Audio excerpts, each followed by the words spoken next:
Madame, Monsieur, bonsoir et merci de nous rejoindre dans ce nouveau numéro de Megawatt. Nous sommes au poste THT de Djiri, un poste qui vient d'être renforcé en capacité avec l'installation d'un transformateur 21 MVA après l'avarie de celui de 45 il y a peu, et ce grâce à un travail remarquable effectué par les équipes de la Société Énergie électrique du Congo, le tout sous la coordination de Jean-Bruno Dangaradou, directeur général de la dite société. Dans ce numéro, vous suivrez également la visite de l'agence technico-commerciale de Tchangamani à Madjibou par le directeur général de la Société Énergie électrique du Congo. L'amélioration de la qualité de la desserte électrique, l'un des chevals de bataille de la direction générale de la Société Énergie électrique du Congo. Après l'avarie d'un transformateur 45 MVA ici au poste THT de Djiri, il a été question pour la direction générale de la Société Énergie électrique du Congo de trouver une solution alternative en attendant l'arrivée du nouveau transformateur dont la commande a été déjà passé. En 3 semaines de travaux durant, le génie congolais s'est exprimé à travers le reconditionnement de cet équipement.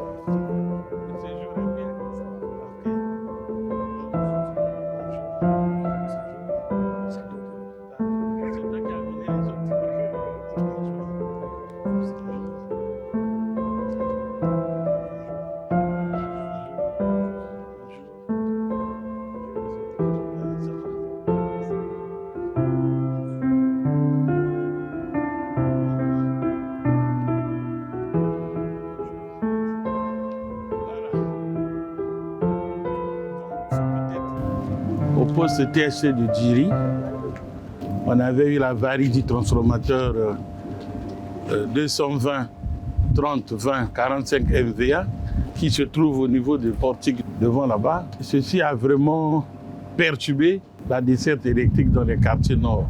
Grâce au PASEL, une commande a été passée au niveau de la Chine pour acquérir un nouveau transformateur. Mais cependant, nous connaissons toujours des difficultés à améliorer la desserte parce qu'il y a l'absence de ce gros transformateur.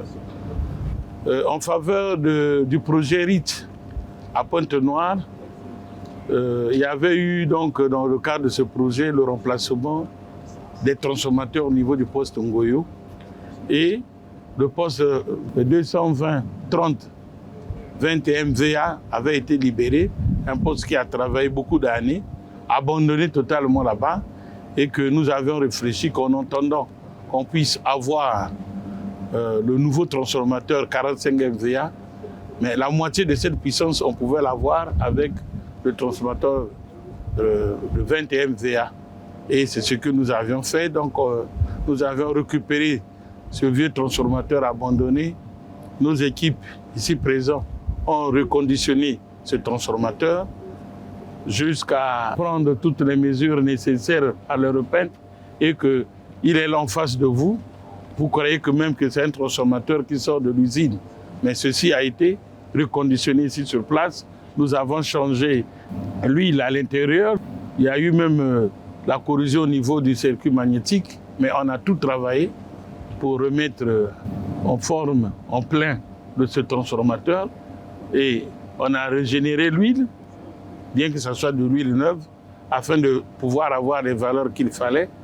On a pris toutes les mesures nécessaires et nous avons pris pratiquement 3 semaines pour son installation et refaire la configuration parce qu'il s'agissait ici d'un transformateur côté primaire comme au secondaire étoile, qu'il fallait donc que nous puissions trouver des résistances nécessaires pour mettre le neutre au primaire comme au secondaire à la terre et adapter l'ensemble des équipements par rapport à ce qui existait là. Et c'est ce que nous avions fait. On a eu bien sûr quelques problèmes avec le relayage. Heureusement pour nous, nous avons une équipe dynamique des jeunes aujourd'hui qui sont voués à relever le défi. Ils ont réfléchi, trouvé qu'est-ce qui n'allait pas et on a pu tout remettre en œuvre. Donc aujourd'hui, nous avions donc procédé à l'essai de magnétisation de ce transformateur et il débite qu'à sur un seul enroulement de 30 kV. Donc à partir de cet enroulement qui nous garantit autour de 20 MVA, nous pouvons donc reprendre les charges de 30 kV qui étaient sur le transformateur le plus chargé là-bas, le basculer ici et libérer ce transformateur-là. Ipso facto, avec ce petit changement, en attendant que le grand transformateur arrive, nous améliorons considérablement la desserte au niveau de la ville. J'en profite de cette occasion pour dire que le transformateur de Mono a varié. On avait passé commande, le transformateur est déjà à Pointe-Noire.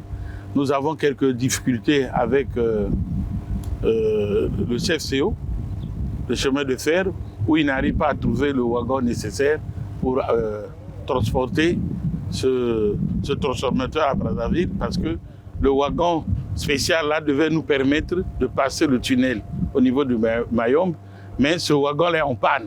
Donc nous sommes obligés de chercher d'autres moyens, c'est la route. Et il faut donc avoir l'autorisation de la société qui gère la route et puis trouver l'engin nécessaire qui pourra nous transporter ce transformateur-là jusqu'à Brazzaville.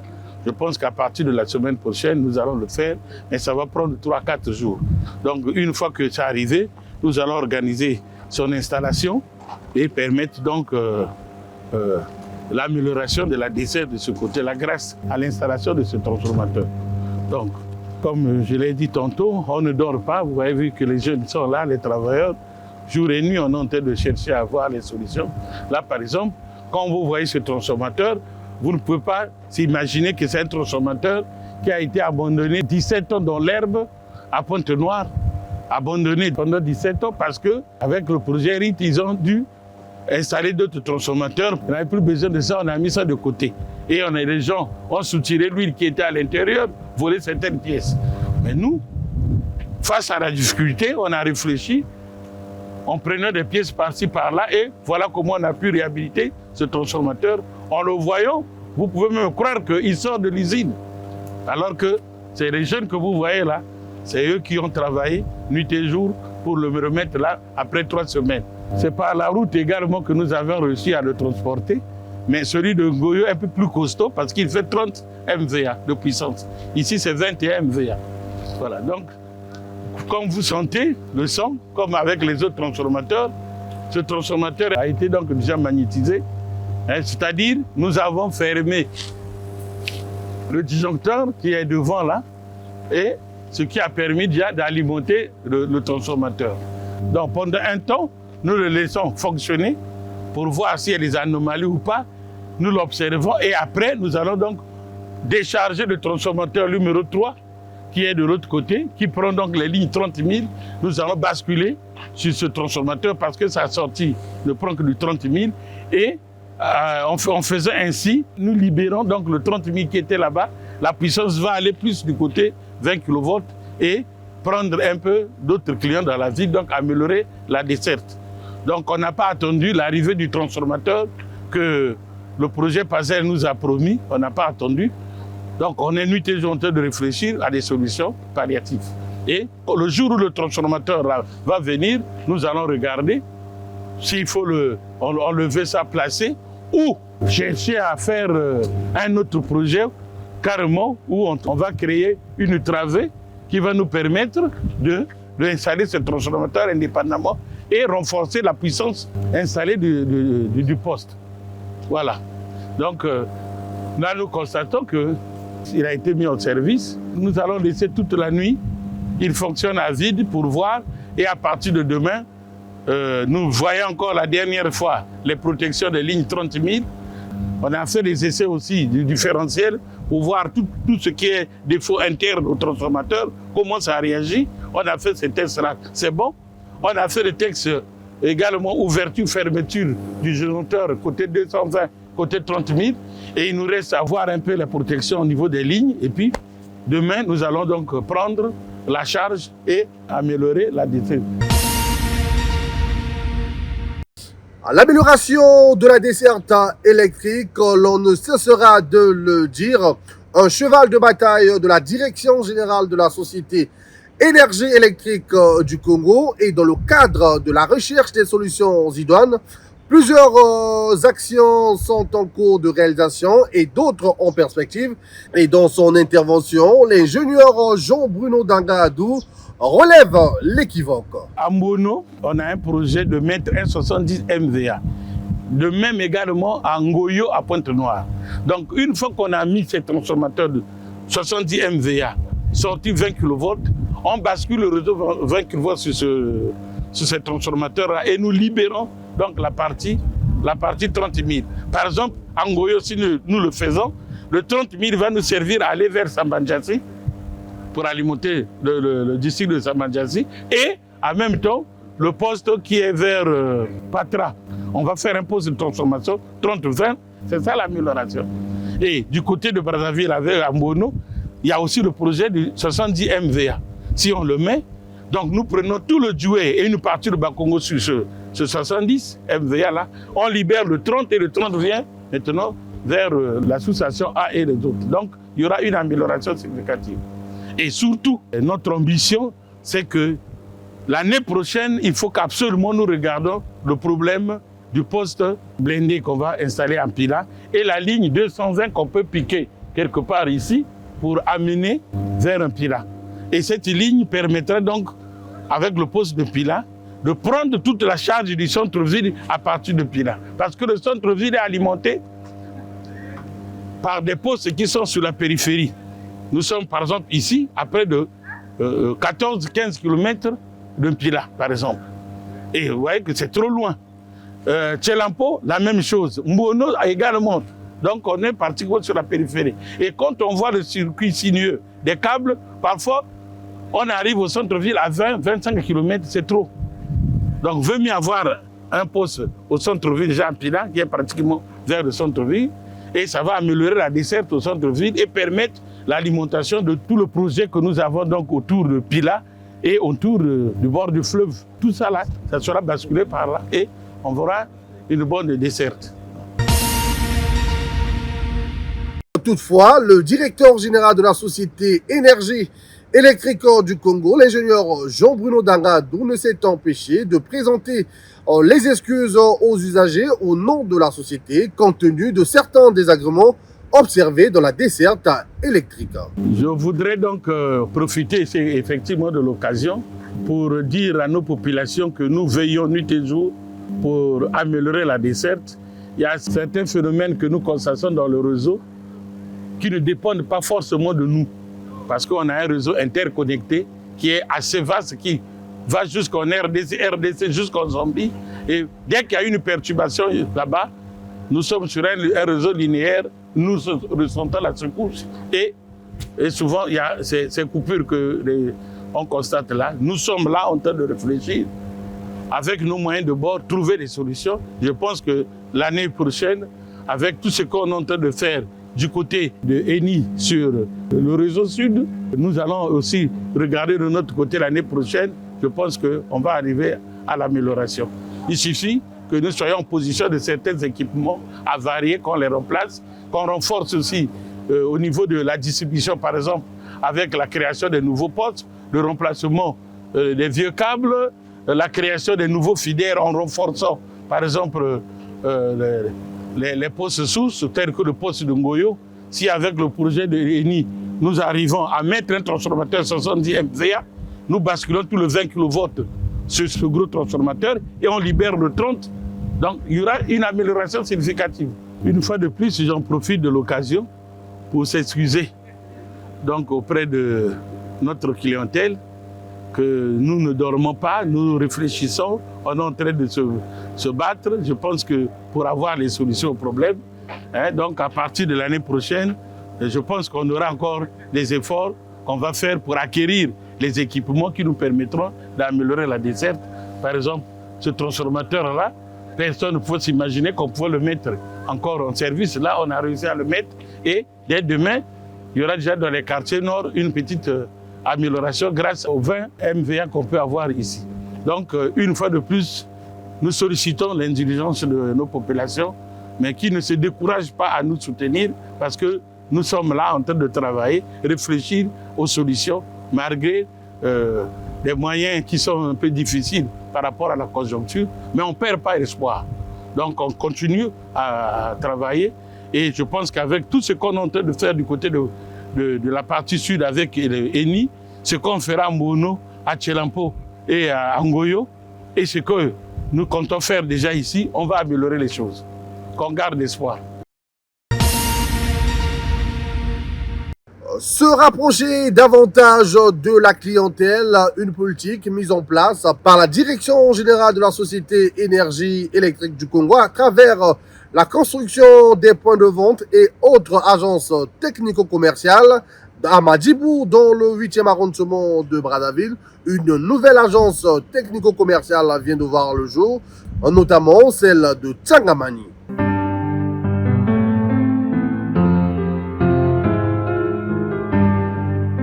Là, nous sommes à notre nouvelle agence de Tsangamani. C'est toujours dans le cadre de l'amélioration de la qualité de service auprès de notre clientèle que nous avons jugé bon de construire cette agence pour que tous ceux qui habitent de ce côté jusqu'au niveau de Makana 1, Makana 2 et les autres, au lieu d'aller vers le pont du Toué pour régler leurs problèmes, c'est à partir d'ici que tous les problèmes seront réglés au plan technique comme au plan commercial. Donc nous sommes venus vérifier si effectivement nos travailleurs avaient déjà pris possession des lieux. Ils ont commencé à travailler pour que la clientèle, au lieu d'aller vers le centre-ville ou vers le Dieu, puisse régler ses besoins ici au niveau de l'agence.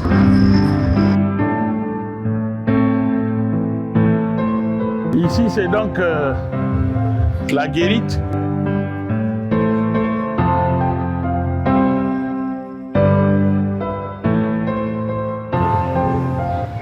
Donc, c'est la salle d'attente pour la clientèle.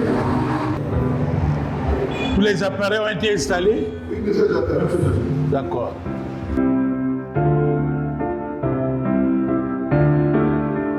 Relation clientèle.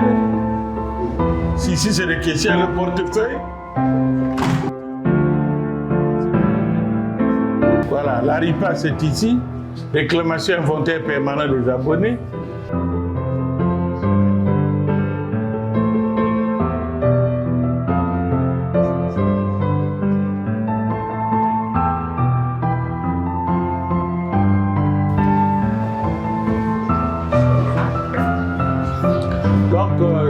Ici, c'est les toilettes. Hein?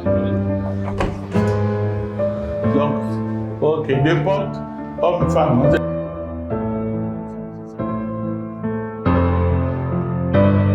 Bon, derrière, nous avons pu mettre encore le service technique par ici. Donc, on a le chef de cette zone avec le bureau de devis et là-bas, ceux qui interviennent. Et là, à côté, c'est la facturation. Ah, le responsable de la facturation et ses équipes. Voilà, il est là derrière. Tout est opérationnel. Donc, pour l'année 2025, voilà l'agence que nous avons pu mettre en service au niveau de Brazzaville. Il y a une autre agence en construction. Les travaux sont suffisamment avancés au niveau de Kisundi pour le Brazzaville. Donc, il y en a d'autres au niveau de Pointe-Noire qui sont en train d'être mis en service là-bas aussi. Bon, et on va essayer que dès début 2026, tout soit opérationnel.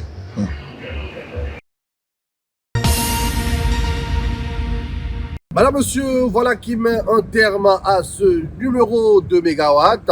À vous, merci de nous avoir suivis. Coordination technique, Jérémy Ngatier. L'équipe de Mégawatt vous dit infiniment merci et vous fixe au prochain numéro.